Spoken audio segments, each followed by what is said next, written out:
Hi viewers, welcome back to Z Academy with exclusively new series on MDCAT 2023. Yes, Z Academy going to organize complete guidance series on MDCAT 2023.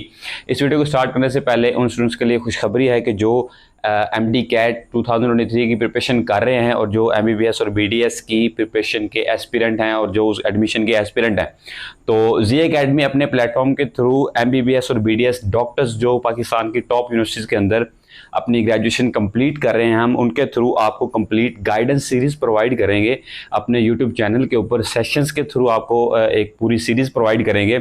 आपने simply क्या करना है, आपने हमारा जो WhatsApp group है इसको आपने ज्वाइन करना है। इस ग्रुप के अंदर ना सिर्फ आपको अपडेट्स दी जाएंगी बल्कि आपको जो रेगुलरली जो यूनिवर्सिटी डिफरेंट जो क्वेश्चन बैंक्स हैं वो आपको शेयर किए जाएंगे। तो आज की वीडियो की तरफ मूव करते हैं। तो आपको पता है कि पीएमडीसी ने साल 2023 के लिए एमडीकैट का जो सिलेबस है वो अनाउंस कर दिया है। बिल्कुल सिलेबस पिछले साल की तरह का सेम सिलेबस है, कोई डिफरेंस नहीं आया और same as it is 200 MCQs हैं। उसके अलावा किसी भी किस्म की कोई नेगेटिव मार्किंग नहीं है।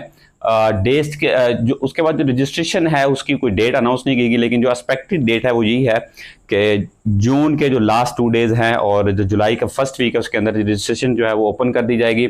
उसके बाद जो एमडीकैट की जो एक्सपेक्टेड जो डेट है, जो प्रपोज डेट जो दी गई थी पीएमडीसी की तरफ, वो है जी 27 अगस्त। इसके बाद हम मूव करते हैं कि जो पीएमडीसी ने सिलेबस अनाउंस किया, हम देखते हैं कि वो सिलेबस किस तरह का है, पेपर पैटर्न किस तरह का आएगा और किस सब्जेक्ट में से कितने एमसीक्यूज आएंगे।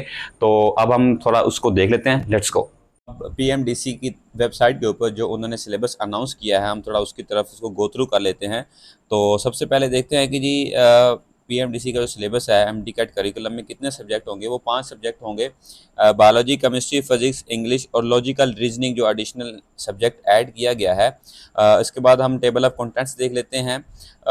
इसमें हम ये उन्होंने बताया है कि आप कौन से पेज पे कौन सा सब्जेक्ट जो है वो आपको देखने को मिलेगा। तो सबसे पहले हम प्रेम्बल देख लेते हैं कि ये जो ऑब्जेक्टिव होता है इसका क्या होता है कि एक यूनिफॉर्म एडमिशन टेस्ट होता है all medical dental institution Pakistan के जो है ना उसमें एडमिशन के लिए एक यूनिफॉर्म टेस्ट कंडक्ट किया जाता है जिसमें कॉमन सिलेबस होता है। ये नहीं होता कि कोई ओ लेवल से आ रहा है, ए लेवल से आ रहा है या उसने इंटरमीडिएट किया हुआ है तो उसके लिए डिफरेंट होगा सिलेबस। नहीं, सबके लिए सिलेबस जो है वो सेम होता है। एमडीकैट सिलेबस जो है वो किसी ग्रुप को, किसी पर्टिकुलर जो कंपनी है उसको जो है वो फेवर नहीं करता। एमडीकैट इस तरह डिज़ाइन किया जाता है कि वो इवेलुएट किया जा सके आपकी problem solving, critical thinking, knowledge of natural behavioural और सोशल साइंसेज। और उसके बाद जो मेन चीज़ जो हाईलाइट की जा सकती है वो ये है कि concepts and principle of a candidate required. आपके जो टेस्ट में जो चीज़ आपको पास करवाती है या आपके जो मार्क्स बनाती है वो आपके कॉन्सेप्चुअल और प्रिंसिपल ब्रेक थ्रूज हैं। आगे आपको पता चलेगा कि कितना उन्होंने जो है वो 30% ये चीज़ जो है ना वो होती है इसके अंदर, आपको जो पास करवाती है और जो मार्क्स आपके आते हैं। उसके बाद हम जाते हैं स्ट्रक्चर की तरफ, जो वेटेज है, डिफ़िकल्टी लेवल। सबसे पहले तो ये सारा स्ट्रक्चर है जी किस तरह का टेस्ट होगा। टोटल नंबर ऑफ एमसीक्यूज होते हैं जी 200, ठीक है, पिछले साल भी ऐसे ही थे। और ड्यूरेशन ऑफ एमडीकैट है 3.5 आवर्स। तो ये अगर हम देखें तो मिनट्स के अंदर देखें तो 210 मिनट जो है ना वो बनते हैं। तो एक एमसीक्यू को ऑलमोस्ट 1 मिनट ही मिलता है, तो 10 मिनट थोड़ा सा आपको कुछ और भी जो है ना इसमें आपको रिलैक्सेशन हो सकती है। उसके बाद आपका ये है जी पेपर के बेस्ड जो एमसीक्यूज होंगे, कोई और पैटर्न नहीं होगा, एमसीक्यूज होंगे। उसके बाद आपके जो मिनिमम पासिंग मार्क्स होते हैं ना मेडिकल कॉलेज एडमिशन के लिए वो 65% रख दिए गए हैं। पिछले साल तो वो 55% थे, अब 65 कर दिए, यानी 10% जो है ना इसमें इंक्रीमेंट आया। और उसके बाद जो minimum passing marks for dental college admission है वो है 55%। अब आपको मैं थोड़ा क्लियर कर दूं कि ये पासिंग मार्क्स जो 65% और 55% है, इसका मतलब क्या है। इसका मतलब ये है कि आप एडमिशन के लिए इन कॉलेजेस के अंदर अप्लाई कर सकते हैं, आप एप्लीकेबल हैं।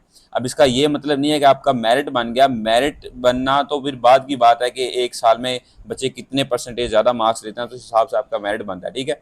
लेकिन आप 65% अगर मार्क्स आपके यहाँ हैं, 55% हैं, तो आप एप्लीकेशन के लिए एलिजिबल हैं, ठीक है। उसके बाद नेगेटिव मार्किंग जो है वो नहीं होगी।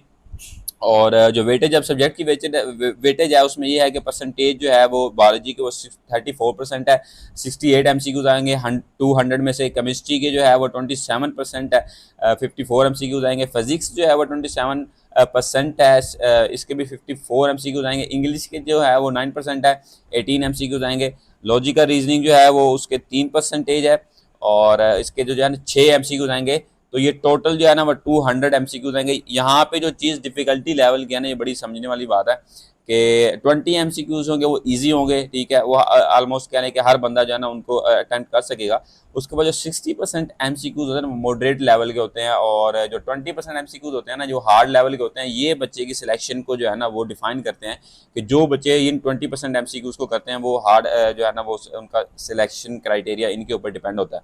अब यहाँ पे जो नोट है ये बड़ा इंपॉर्टेंट है कि biology, chemistry and physics section के अंदर 70% जो क्वेश्चन है ना वो विल बी रिकॉल होंगे, और 30% जो है ना वो एप्लीकेशन लेवल होंगे। अब इसका मतलब ये है कि 70% रिकॉल होता है कि आपकी बुक के अंदर से जो चीज़ें सीधी सीधी होती हैं ना, स्टेटमेंट्स होती हैं, या आपको कह लें कि मेमोरी लेवल जो है ना वो उसमें से 70% क्वेश्चन इस तरह के होंगे। लेकिन 30% जो क्वेश्चन होते हैं ना एप्लीकेशन लेवल का, क्या मतलब है कि जो आपने नॉलेज गेन किया हुआ है, जो मेमोराइज किया हुआ है, उसको आप यूज़ करके डिफरेंट फार्मूलाज लगा के, डिफरेंट कंडीशंस लगा के वो क्वेश्चंस बनाते हैं। तो आप देखते हैं कि वो बच्चा जो है ना इस फार्मूला को यूज़ करके डिफरेंट कंडीशंस लगा के क्या वो उस क्वेश्चन को सॉल्व कर सकता है।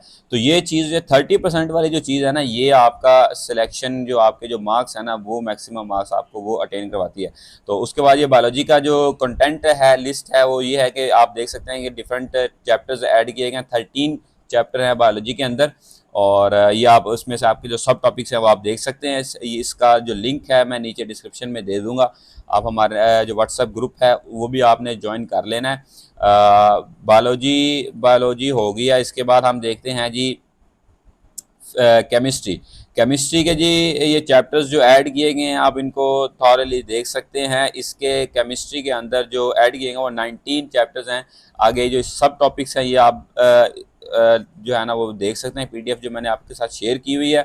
उसके बाद आप देखें जी आ जाता है बुक आ जाती है फिज़िक्स की।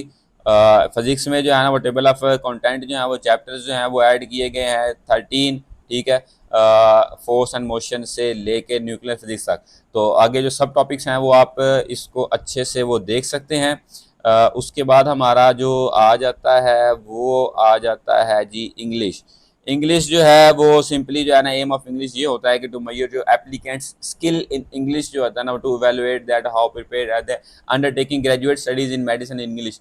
तो अब आगे जो फर्दर जो स्टडीज़ होती है ना वो मेडिसिन को इंग्लिश में होती हैं, तो आपकी एटलीस्ट जो है ना वो इंग्लिश की जो लैंग्वेज है ना वो लिटरेसी वो अच्छी खासी होनी चाहिए। ये इसका ऑब्जेक्टिव सिर्फ इतना ही होता है, और कोई ये नहीं होता कि आप इंग्लिश का जो आपको कोई आर्ट्स करना है, आपने बाहर जाना है, तो इसका ऑब्जेक्टिव सिर्फ इतना ही होता है कि आपके जो है ना वो आपको क्या आप आगे जो स्टडीज़ आपने करनी है क्या आप उसके काबिल हैं भी क्या इंग्लिश लिटरेसी, क्योंकि everything will be in English. और उसके बाद जो है ना ये होता है कि it has been test have been developed in the light of syllabus used in, मतलब आपकी जो inter higher HSSC and CIE के अंदर जो है ना। उसके बाद ये है कि आपका जो ये कंटेंट उन्होंने गिवन कर दिया हुआ है। और उसके बाद जो लॉजिकल रीजनिंग है, लॉजिकल रीजनिंग एक्चुअली क्यों किया गया है, सिलेबस में ऐड किया गया है, ये बड़ी थोड़ी रिवोल्यूशन आई है, इनोवेशन आई है टेस्ट के अंदर, MD-CAT के अंदर।